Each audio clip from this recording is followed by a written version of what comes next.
नमस्कार, 20 मिनट 20 खबर में आपका बहुत बहुत स्वागत है। आपके साथ मैं हूं स्वप्निल। अगले 20 मिनट में आपको 20 अहम खबरों से रूबरू कराएंगे। तो शुरू करते हैं 20 मिनट में 20 खबरों का सिलसिला। उत्तर प्रदेश की राजधानी लखनऊ में लगातार हर्ष फायरिंग के मामले सामने आ रहे हैं। कमिश्नरेट प्रणाली लागू होने के बाद भी शादी समारोह में खुलेआम असलहे से फायरिंग के कई वीडियो सामने आ चुके हैं। सोमवार देर शाम मणियाव थाना क्षेत्र के मुतक्कीपुर स्थित भारत मैरिज लॉन का वीडियो सोशल मीडिया पर वायरल हो रहा है। इसमें एक युवक कई राउंड फायरिंग करता नजर आ रहा है। इस दौरान वहां पर कई लोग डांस करने में भी व्यस्त हैं। फिलहाल पुलिस ने वीडियो के आधार पर आरोपी को गिरफ्तार कर लिया है। मणियाव थाना प्रभारी अनिल कुमार सिंह ने बताया कि सोशल मीडिया के माध्यम से जानकारी मिली है कि एक मैरिज लॉन में हर्ष फायरिंग की गई है। पुलिस ने तत्काल मौके पर पहुंचकर जांच की। इसके साथ ही वीडियो के आधार पर युवक को गिरफ्तार कर लिया गया है। बता दें कि हर्ष फायरिंग पर सुप्रीम कोर्ट ने रोक लगा रखी है। बावजूद इसके हर दूसरे तीसरे दिन हर्ष फायरिंग के मामले सामने आ रहे हैं।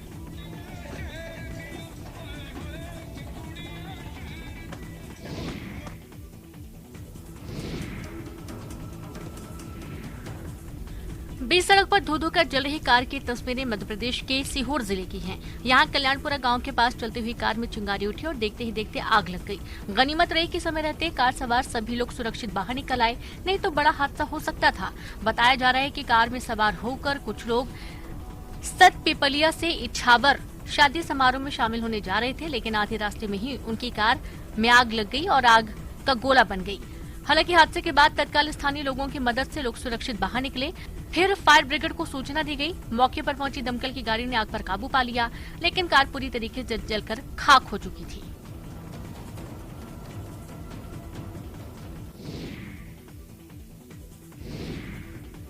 जलदाय विभाग की लापरवाही के कारण एक शख्स के आशियाने पर संकट आ गया। हालत यह है कि पूरा परिवार दहशत के साए में जी रहा है। मामला झुंझुनू जिले के किठाना गांव का है। पीड़ित परिवार गांव के सरपंच से लेकर एसडीएम तक गुहार लगा चुका है, लेकिन कहीं भी कोई सुनवाई नहीं हो रही। ऐसे में पूरा परिवार इन सर्द रातों में टेंट में गुजारा कर रहा है।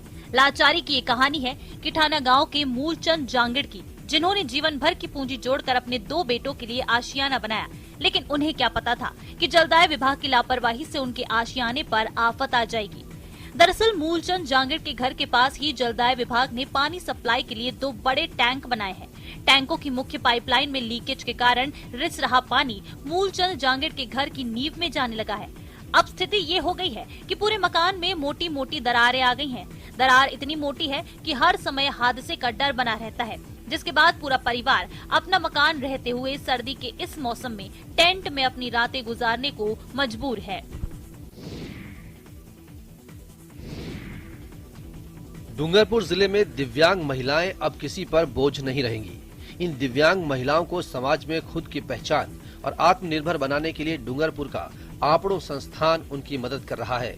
शहर के नवाडेरा में संचालित आपड़ो संस्थान दिव्यांग महिलाओं को सिलाई का प्रशिक्षण देता है। संस्था में फिलहाल 15 दिव्यांग महिलाएं हैं, जिन्हें सिलाई सिखाई जा रही है।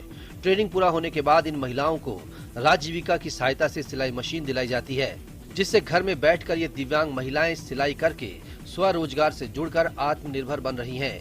संस्था से प्रशिक्षण लेकर अब तक 500 से ज्यादा महिलाएं आत्मनिर्भर बन चुकी हैं। संस्था में प्रशिक्षण ले रही काली आमलिया दोनों पैरों से दिव्यांग हैं, जिसके कारण काली की शादी भी नहीं हो पाई। काली के परिवार में भाई भाभी और पिता हैं। भाई भाभी उनसे अलग रहते हैं। ऐसे हालात में बाप बेटी के सामने रोजी रोटी का संकट पैदा हो गया है। अब काली सिलाई का काम सीख रही है और जल्दी ही घर में सिलाई की मशीन डालकर अपना और अपने पिता का खर्च उठाएगी। बेटियां आज हर क्षेत्र में आगे बढ़ रही हैं और लड़कों के कंधे से कंधा मिलाकर हर चुनौती को पार कर रही हैं। शिक्षा का क्षेत्र हो या स्पोर्ट्स हो, सभी में बेटियां बाजी मार रही हैं।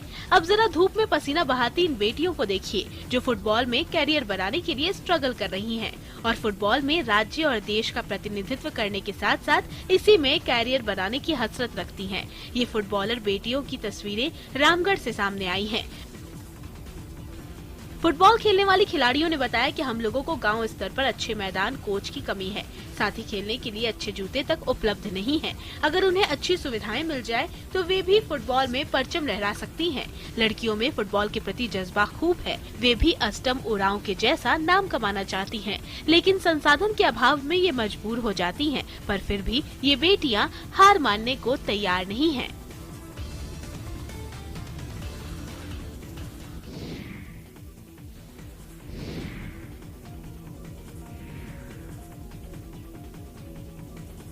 हर क्षेत्र में महिलाएं अब पुरुषों से कदम मिलाकर चल रही हैं। अब कोर्ट में दांव पेच आजमाती इन महिलाओं को देखिए और हैरान मत हुई।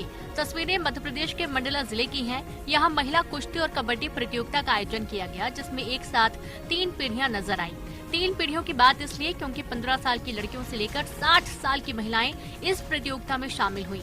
जोश और जज्बे से उत्प्रोत और मैदान में प्रतिद्वंदियों को पटकनी देने की जिद, सभी खिलाड़ियों ने शानदार प्रदर्शन किया। दर्शकों ने भी इस प्रतियोगिता का खूब आनंद उठाया।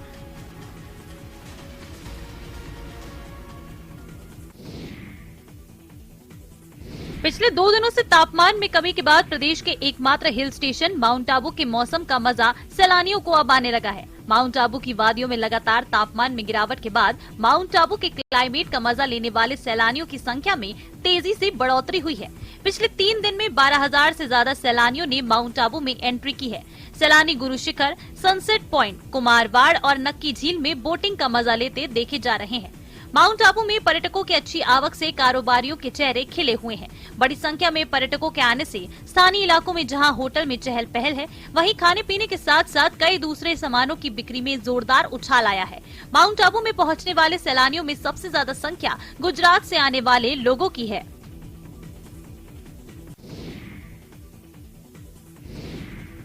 सर्दी जैसे जैसे जोर पकड़ती जा रही है, उससे बचाव के लिए भी लोग तैयार दिखने लगे हैं। रेगिस्तान गर्मी के साथ साथ सर्दी के लिए भी जाना जाता है। यहाँ तपिश भरी गर्मी के बाद सर्दी का सितम भी देखने को मिलता है। राजस्थान में हर समस्या का हल स्वाद और खाने खजाने से होकर निकलता है। स्वर्ण नगरी जैसलमेर में भी अब सर्दी लोगों को सताने लगी है। ऐसे में जैसलमेर के लोग भी सर्दी पर फुल स्टॉप लगाने के लिए केसर बादाम युक्त दूध का उपयोग करते हैं। स्वर्ण नगरी की जनता हो या फिर जैसलमेर को निहारने आने वाले पर्यटक, केसर बादाम दूध सभी की पहली पसंद बन चुका है। शहर के कई चौराहों पर केसर बादाम वाले दूध के स्टॉल लगाए गए हैं। इतना स्वादिष्ट है कि हमें 3 किलोमीटर से खींच कर लेके आते हैं। और भाई फुरकुटी स्टॉल का क्या कहना है इनके दूध के स्वाद से? यहाँ का दूध बहुत ही फेमस है। जैसे कि हम यहाँ दूध का हम सोच के नहीं आए थे, काफी दिनों बाद आए थे। आज किसी ने बताया कि वहाँ का दूध अच्छा है और जाओ, हम यहाँ आए हैं। बादाम और केसर में जो गुण है, उनके साथ साथ यहाँ जो स्टूडेंट्स आते हैं वो भी इसका उपयोग करते हैं। लोग दूर दराज के इलाकों से आते हैं सर्दी में यहाँ पर दूध पीने। सर्दी को सहन कर सर्दी उड़ाने के लिए कहीं न कहीं एक रामबाण इलाज की तरह जैसलमेर का ये दूध, जिससे सर्दी से ज्यादा लोग स्वाद की वजह से पसंद करते हैं। ये खूबसूरत बिल्डिंग किसी आधुनिक कॉन्वेंट स्कूल की नहीं है, बल्कि वाराणसी में बने सरकारी प्राइमरी स्कूल की है। यूपी सरकार ने वाराणसी में स्मार्ट सिटी कॉरपोरेशन के अंतर्गत ऐसे 2 आधुनिक स्कूल तैयार कर दिए हैं, जिसमें अब गरीब परिवार के बच्चे शिक्षा ले सकेंगे। वाराणसी के राजघाट और महमूरगंज इलाके में ये 2 बेहतरीन स्मार्ट प्राथमिक स्कूल बनाए गए हैं। करीब 1 करोड़ 65 लाख रुपए की लागत से इन स्कूलों को तैयार किया गया है, जिसकी नींव 26 सितंबर 2021 को प्रधानमंत्री नरेंद्र मोदी ने रखी थी। स्कूल में सुविधाओं की बात कर ली जाए तो ये स्कूल पूरी तरीके से स्मार्ट है। स्मार्ट क्लासरूम, स्मार्ट लाइब्रेरी, स्वच्छ वातावरण, शौचालय, इसके साथ ही सामान्य कक्षा में बैठने की उत्तम व्यवस्था और दिव्यांग बच्चों के लिए स्कूल में आने जाने के लिए एक अलग से रेलिंग तैयार की गई है। इसके साथ ही फर्नीचर से लेकर इंफ्रास्ट्रक्चर, स्कूल की हर सुविधा को बेहतर तरीके से विकसित किया गया है। पश्चिम बंगाल के सिलीगुड़ी के सलगुरा मठ में बौद्ध धर्मावलंबियों ने कालचक्र पूजा का आयोजन किया। पूजा के दौरान बड़ी संख्या में बौद्ध श्रद्धालु मौजूद रहे। इस दौरान पूजा के अलावा कई शानदार कार्यक्रमों का भी आयोजन किया गया। सिलीगुड़ी सिटी सेंटर से करीब 6 किलोमीटर दूर सलगुरा में बना ये मठ बौद्ध धर्म की आस्था का बड़ा केंद्र है। यहाँ स्थानीय लोग और पर्यटक ध्यान करने आते हैं। इस मठ का मुख्य आकर्षण मठ के बीच मुख्य सफेद रंग की इमारत पर बना एक सुनहरा 100 फीट का विशाल सुंदर the great international Tashi Gomang स्तूप है, जिसका निर्माण एक तिब्बती लामा कालू रिनपोचे ने करवाया था। इस 100 फीट के स्तूप में परंपरागत 5 अवशेष रखे गए हैं, जो बौद्धों में बहुत ही पवित्र माने जाते हैं। यह स्तूप भिक्षुओं में लोकप्रिय है और माना जाता है कि यहाँ ध्यान और पूजन से मोक्ष की प्राप्ति होती है।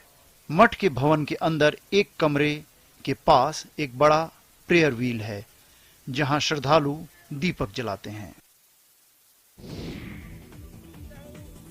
मेरठ के हस्तिनापुर में नमामि गंगे परियोजना के तहत वन विभाग, नगर पंचायत, ग्राम्य विकास विभाग की ओर से गंगा उत्सव का आयोजन किया गया। इस दौरान कई कार्यक्रमों का आयोजन हुआ, जिसमें प्रातः गंगा घाट पर योग शिविर का आयोजन किया गया। इसके बाद नगर पंचायत हस्तिनापुर के क्षेत्र में विशाल रैली और प्रभात फेरी निकाली गई, जिसमें हस्तिनापुर के कई प्रबुद्ध नागरिकों, छात्रों, जनप्रतिनिधियों, स्वयंसेवी संस्थाओं ने भाग लिया। इस दौरान नुक्कड़ नाटक और रंगोली कार्यक्रम प्रतियोगिताएं आयोजित की गई। दोपहर को सांस्कृतिक कार्यक्रमों का आयोजन हस्तिनापुर वानिकी प्रशिक्षण संस्थान में किया गया। सांस्कृतिक कार्यक्रम में बच्चों ने आकर्षक और मनमोहक कार्यक्रमों की प्रस्तुति दी, जिसमें मां गंगा की महत्ता और मां गंगा से जुड़े कई पहलुओं का प्रस्तुतिकरण किया गया। राजस्थानी शैली में आधारित कठपुतली नाटक, शहनाई वादन, जल तरंगी का भी सुंदर प्रस्तुतिकरण शहनाई ग्रुप ने किया। ये स्लीपर दिखते तो सामान्य हैं, लेकिन बड़े काम के हैं। अगर आप भी इसकी खूबियां जानेंगे तो उछल जाएंगे। दरअसल हाई स्कूल की एक छात्रा ने उन लोगों को सबक सिखाने के लिए खास चप्पल तैयार किए हैं जो लड़कियों और महिलाओं को परेशान करते हैं। छात्रा ने इन्हें एंटी रेप स्मार्ट फुटवियर का नाम दिया है। छात्रा का नाम विजय लक्ष्मी बिरादरा है और वो कर्नाटका के कलबुर्गी की रहने वाली है। छात्रा विजय लक्ष्मी ने एंटी रेप फुटवेयर का आविष्कार कर सबका ध्यान अपनी ओर खींचा है। इस सैंडल में ऐसे खास गुण हैं जो महिलाओं को मंचलों से बचाता है। दोनों पैरों के सैंडल के लिए अलग अलग तरह के 2 सिक्योरिटी सिस्टम लगाए गए हैं। एक सैंडल से जहां मंचलों को झटका लगता है, वहीं दूसरे में लगे जीपीएस से संदेश भेजने की व्यवस्था है। अगर कोई किसी महिला से छेड़छाड़ की कोशिश करता है तो उसे 0.5 एम्पियर का झटका लगेगा। ऐसा करने के लिए सैंडल की एड़ी के पास लगा एक बटन दबाना होता है। इस सैंडल को पहनने वाले को बिजली लगने का खतरा भी रहता है। भारत की अध्यक्षता में G20 के वित्त और केंद्रीय बैंक के प्रतिनिधियों की पहली बैठक कर्नाटक के देवनाहली में मंगलवार को शुरू हुई। 3 दिवसीय बैठक के एजेंडे में वैश्विक अर्थव्यवस्था, अंतर्राष्ट्रीय वित्तीय संरचना, बुनियादी ढांचे और स्थायी वित्त पर चर्चा करना शामिल है। ये बैठक वित्त मंत्रालय और भारतीय रिजर्व बैंक की ओर से संयुक्त रूप से आयोजित की जा रही है। G20 देशों के वित्त मंत्रियों और केंद्रीय बैंक के गवर्नरों के नेतृत्व में G20 वित्त ट्रैक आर्थिक और वित्तीय मुद्दों पर केंद्रित है। ये वैश्विक आर्थिक संवाद और नीति समन्वय के लिए एक प्रभावी मंच प्रदान करता है। G20 FCBD बैठक की ये अध्यक्षता अजय सेठ, सचिव आर्थिक मामलों के विभाग और RBI के deputy governor doctor Michael D Patra कर रहे हैं। बैठक में G20 सदस्य देशों और कई अन्य देशों समेत भारत की ओर से आमंत्रित अंतर्राष्ट्रीय संगठनों के उनके समक्ष भाग ले रहे हैं। वहीं G20 के वित्त मंत्रियों और सेंट्रल बैंक गवर्नर्स की पहली बैठक 23 से 25 फरवरी 2023 के बीच बेंगलुरु में होगी।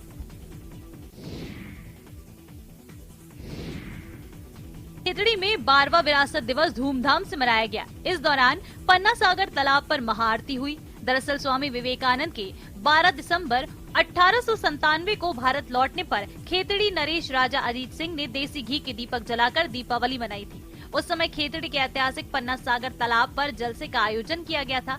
उसी उत्सव को फिर से साकार करते हुए स्वामी विवेकानंद के खेतड़ी आगमन की 125वीं वर्षगांठ मनाई गई। ये आयोजन पिछले 12 सालों से विरासत दिवस के तौर पर किया जा रहा है। इस मौके पर रामकृष्ण मिशन के तत्वावधान में पन्ना सागर तालाब पर हजारों दीपक जलाए गए। साथ ही स्वामी विवेकानंद और राजा अजीत सिंह की सजीव झांकियां निकाली गयी। इस खास मौके को साई काल वृंदावन से आए कलाकारों ने रासलीला से और खास बना दिया। आज का दिन केजरी के लिए ऐतिहासिक दिन है। ठीक 125 साल पहले स्वामी विवेकानंद शिकागो से विश्व हिंदू धर्म सम्मेलन का जब कार्यक्रम के आए थे, राजा अजीत सिंह जी ने उनका यहाँ स्वागत किया था। अपने अलग अंदाज में ट्रैफिक संभालने वाले इंदौर के डांसिंग कॉप रणजीत सिंह इन दिनों ग्वालियर में ट्रैफिक मैनेजमेंट के गुर सिखा रहे हैं। ग्वालियर की सड़कों पर वो अपने अनोखे अंदाज में लोगों को ट्रैफिक सेंस के प्रति अवेयर कर रहे हैं। ग्वालियर पुलिस को रणजीत की जरूरत रोड एक्सीडेंट के बढ़ते मामलों के बाद पड़ी। रणजीत सिंह ने मंगलवार को तानसेन तिराहा, फूलबाग चौराहा सहित अलग अलग जगहों पर ट्रैफिक मैनेजमेंट संभाला और लोगों को अपने डांसिंग अंदाज में सीट बेल्ट, हेलमेट लगाने के साथ ही ज़ीब्रा क्रॉसिंग और सिग्नल रूल फॉलो करने की जानकारी भी दी। रंजीत कहते हैं कि वो एक्सीडेंट रोकने के लिए लोगों को अवेयर कर रहे हैं। साथ ही डांसिंग करने के पीछे मकसद ये है कि लोग उसे देखकर स्ट्रेस फ्री रहें। उन्होंने लोगों से हाथ जोड़कर अपील करते हुए कहा कि लोग ट्रैफिक रूल जरूर फॉलो करें, क्योंकि एक लापरवाही आपके घर को गम देने के साथ अंधेरे में ले जाती है।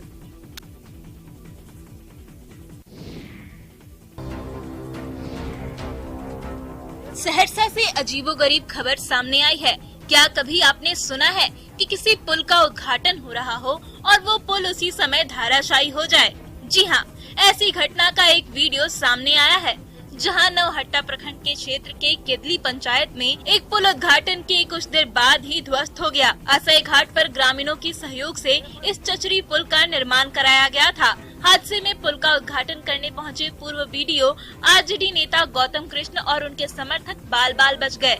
कोसी नदी की असई घाट पर चचरी पुल का उद्घाटन करने के बाद आरजेडी नेता गौतम कृष्ण लोगों को संबोधित कर रहे थे। इसी बीच अचानक चचरी पुल ध्वस्त हो गया। इस पूरी घटना का वीडियो भी सामने आया है। आप तस्वीरों में साफ साफ देख सकते हैं कि आरजेडी नेता लोगों को संबोधित कर रहे हैं और किस तरह अचानक चचरी पुल टूट गया और सभी पुल से नीचे गिर गए। इसके बाद वहां अफरा तफरी का माहौल पैदा हो गया।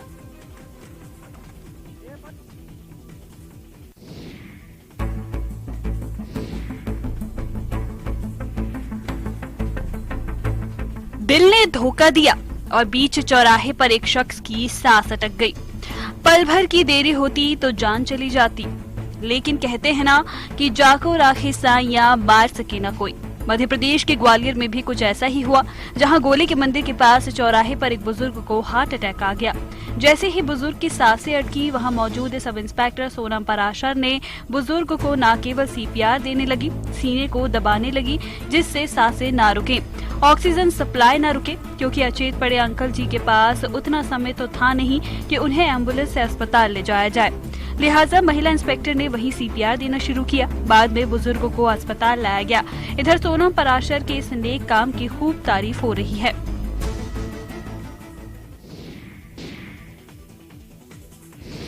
हिमाचल प्रदेश की राजधानी शिमला के ऐतिहासिक आइस स्केटिंग रिंक में मंगलवार को स्केटिंग का ट्रायल सफल रहा। सुबह 8:30 बजे से 9 बजे तक आइस स्केटिंग रिंक के संचालकों, सदस्यों और पदाधिकारियों ने स्केटिंग की। आधे घंटे तक स्केटिंग का ट्रायल किया गया। ट्रायल सफल होने के बाद बुधवार से रिंक में सदस्य आइस स्केटिंग कर सकेंगे।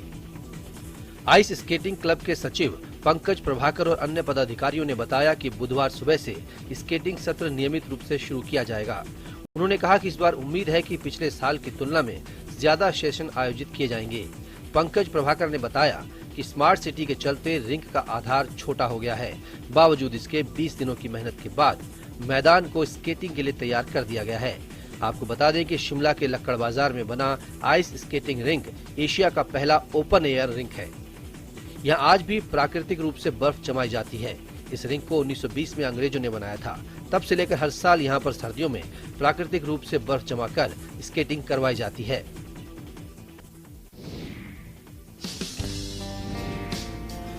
अरे भाई, ठंड का मौसम है और ठंड तो सबको लगती है। मासूम जानवर तो ठंड से अपना खुद बचाव भी नहीं कर सकते हैं, तो ऐसे में अब जानवरों को भी ठंड से बचाने के लिए प्रयास किया जा रहा है। बोकारो जैविक उद्यान में लेपर्ड, भालू, नीलगाय, हिरण, अजगर सहित कई प्रजाति के पशु पक्षी हैं, जिनको लोग देखने आते हैं। ऐसे में उद्यान प्रबंधन उनके लिए अलग अलग तरह की व्यवस्था कर रहा है। जैविक उद्यान के उप महाप्रबंधक ने बताया कि लेपर्ड भालू को ठंड से बचाने के लिए उनके पिंजड़े के बाहर हीटर लगाया गया है, ताकि रात में पड़ रही कड़ाके की ठंड से उन पर असर न पड़े। हिरण, कारण ब्लैक सांभर को ठंड से बचाने के लिए अलाव की व्यवस्था की गई है, ताकि उन्हें ठंड से बचाया जा सके। अजगर को ठंड से बचाने के लिए उसके कमरे में पुआल रख दिया जाता है, ताकि वह रात भर पुआल के अंदर रहे। दरअसल ठंड का मौसम आने के बाद से ही बोकारो के तापमान में लगातार गिरावट दर्ज की जा रही है और इसलिए जानवरों की देखभाल करना काफी जरूरी हो जाता है।